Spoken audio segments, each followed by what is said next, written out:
Hi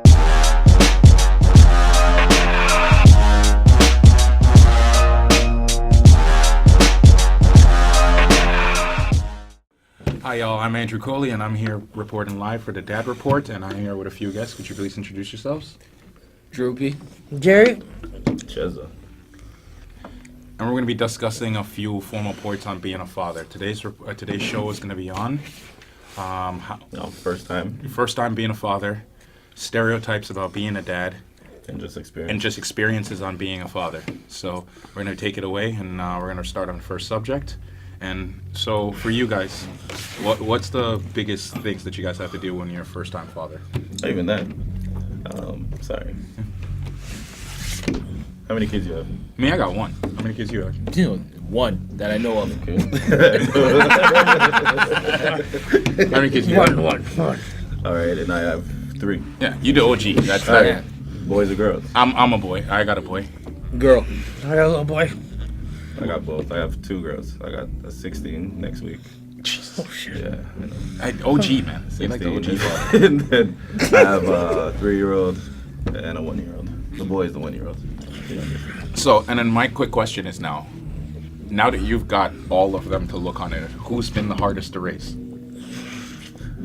It's still going. It's still ongoing. Like, No, but I mean, from all the things you've dealt with, like, who's been the one who's had given you the most trials and tribulations up to this point? Well, he's got a say the teenager. middle one. The teenager's not that bad. Like, Oh, it's serious. mad chill, but it's like a different situation because Sure. it's outside. Like, it's Sure.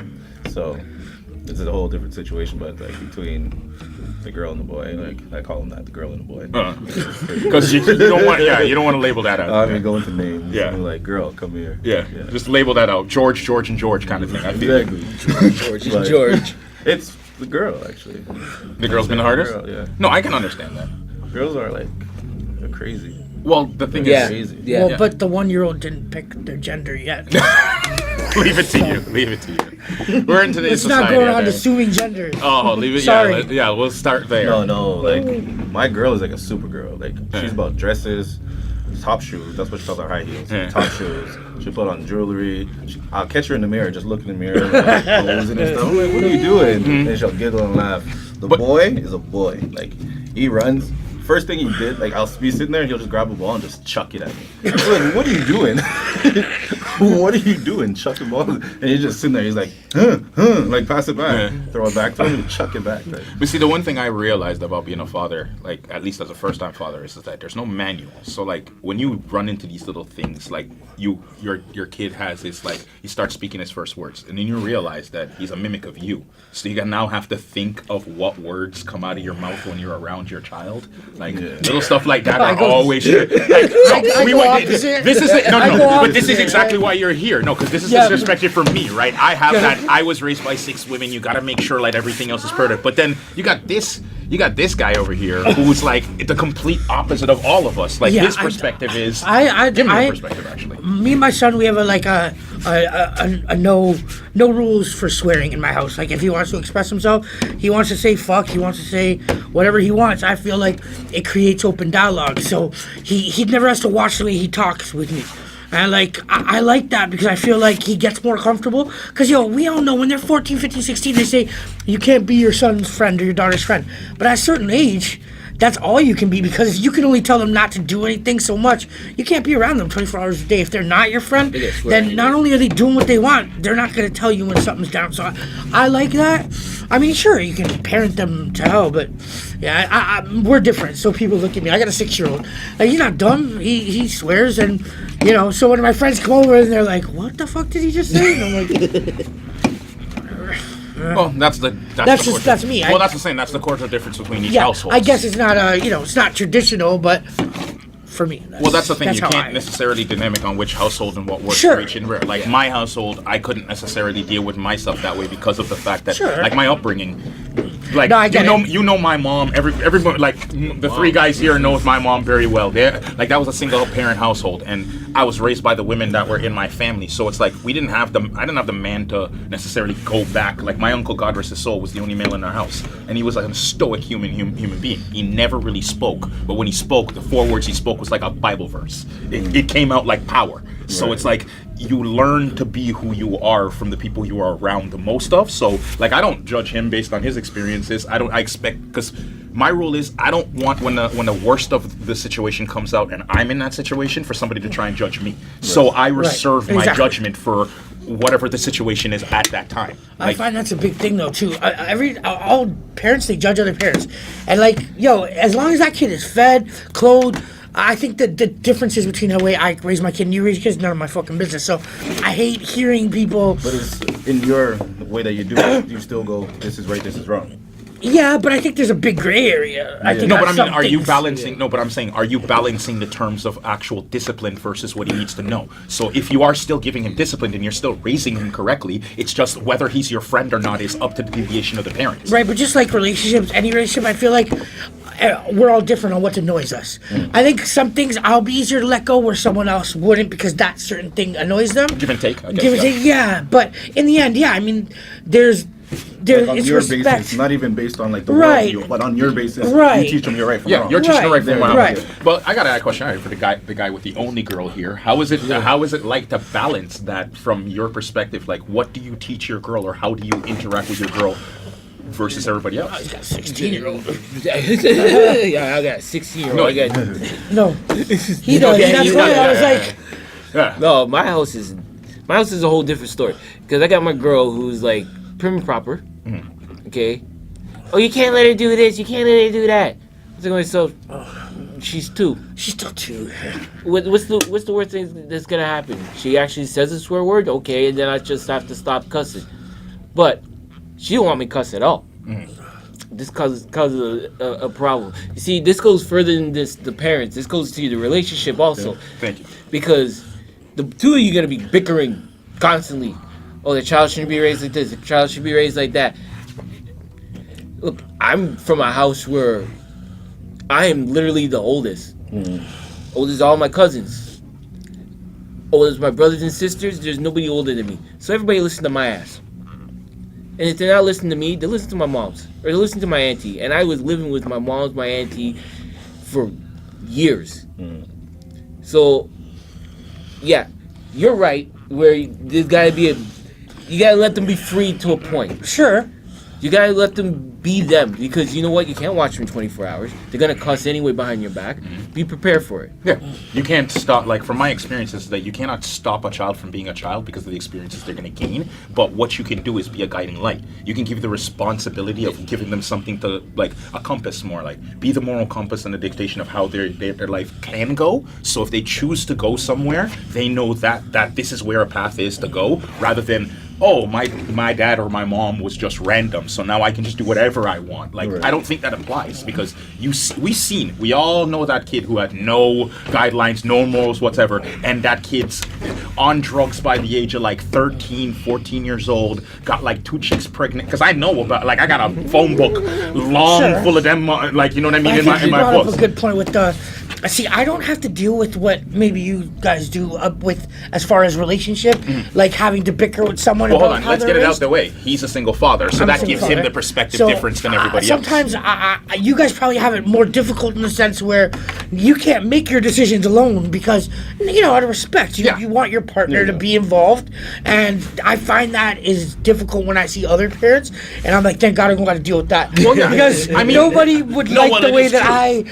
Well, it is true, because like I'm from a Caribbean background. My girlfriend, fiance, she's from like the North American style of background where she's French, and like there's a lot more loose, like the way they handle their things are a lot more loose than how Caribbeans handle stuff. Like my parents, like we have certain rules in our house from like time. You don't go to your bed without washing all the dishes. You don't leave dirt. You don't leave garbage and stuff inside the house, and that becomes a finite problem for me because like I was so raised that way that I cannot physically go to my bed until all of these things are met.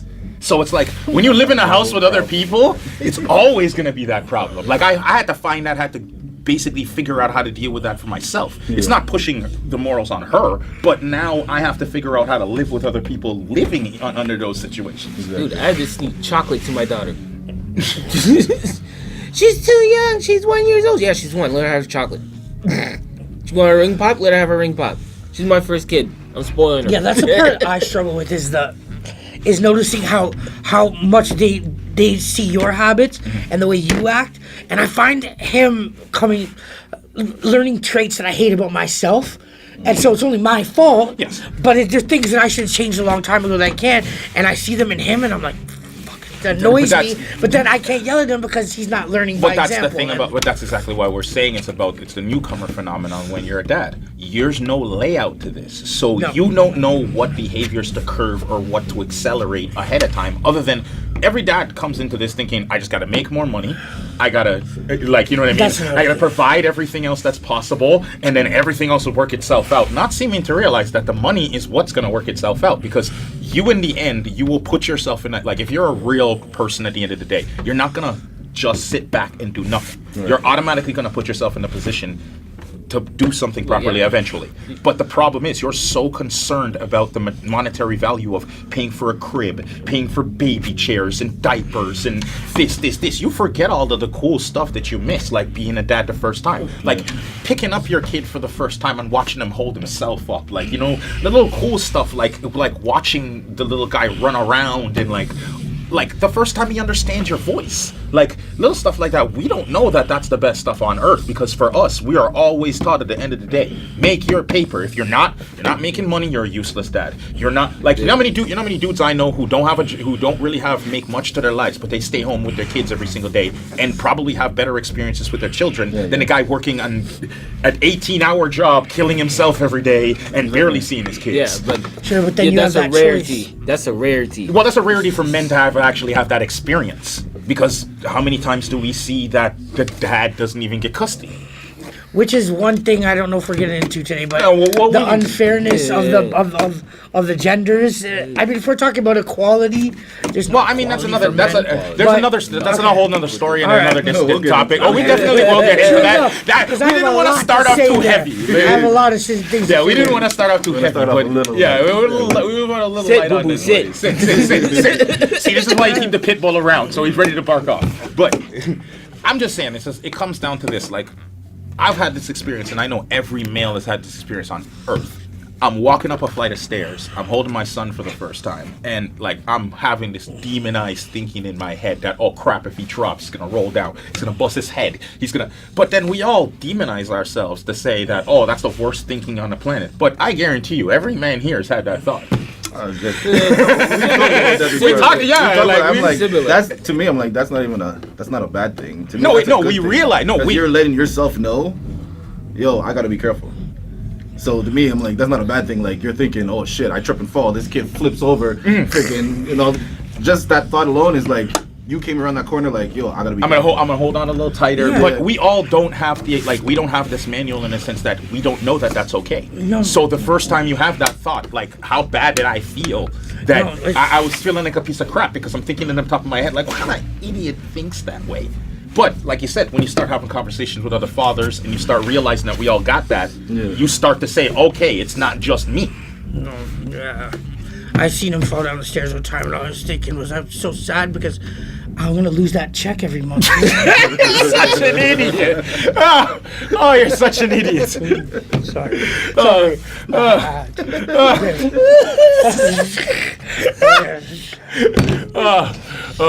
All right. On another note, hashtag hashtag safe fall. Hashtag pro-choice. Hashtag single dad life. Yeah, hashtag single dad life. Facts. That's hashtag single dad life facts. Like, that's what that is. But it's like, all right, so now that we've got the blueprint laid out on what it means to be a father for the first time, now, is there anything that you ran into, like you expected to run into and that you ran into, that you were planning for? Or was every single thing like a shot out of the dark? I was planning to have someone to raise my son with, so no. But that's what. But that's what I mean. Yeah. Like, from each person, each thing is completely different. For you, it was not. No, to be honest, and I don't want to say this with my kid in the room, but he knows it. I never wanted to be a dad, which that changed. I love being a dad, right? But I never, because I think most of it was fear. But I never, ever. So no, for me, this is all. You know, but that's kind of why I say it's hilarious. It's not a bad thing, because I want to ask. Your first child was in or out of marriage? Mine, we were together for 9 years, so it's like we're practically married, but it's not marriage. But like, You guys are married now? no, we're not. We've been not together married? common law for forever. Okay, and you? I ain't married. No. And No. But we were together for 9 years as well. I'm still Before with my that. girl. so my first one was out of marriage. My two are in marriage. Now, is there? Well, here's the thing, though. Is there a difference raising them in marriage or and out of marriage? They're there every day. They're there every day. It's just no day. Yeah, it's In marriage, it's just a out piece of paper, marriage, right? Yeah. It's different because she's with her mom. Ah. I gotta wait till my time. Oh, right. Okay, now I understand. the That's difference. kinda In sucks marriage, I sometimes. wake up, it's right there. Like, my kids are there. You know what I mean? Like, I literally will wake up and look over, and this kid is right here breathing on me. And I'm like, why are you in my bed? Like, I have that same factor. You go to bed at like 4 a.m. in the morning, and then you wake up, and it's just like somebody's toe is right here on the Yeah. side of your face. You're like, I woke up. Oh, one time, she's still my putting the daughter's kid, head the on kid my in the neck. bed? no, because sometimes she gets On my tired, neck. like in the I sense was that like, we're. what are you doing? Like, I want to know what my daughter thought that was comfortable. Like, I woke up, her head was right here in my neck. I looked and I was like, what are you doing? No, she but was like just you- knocked out on my neck. I was like, You catch the big toe right there in the Yeah, jugular? all the time. That no, caught- no, catch the jeez. kicks in the back. Bro, Oh, I You love wake up those. sore, like, oh. Bro, one time my son rotated.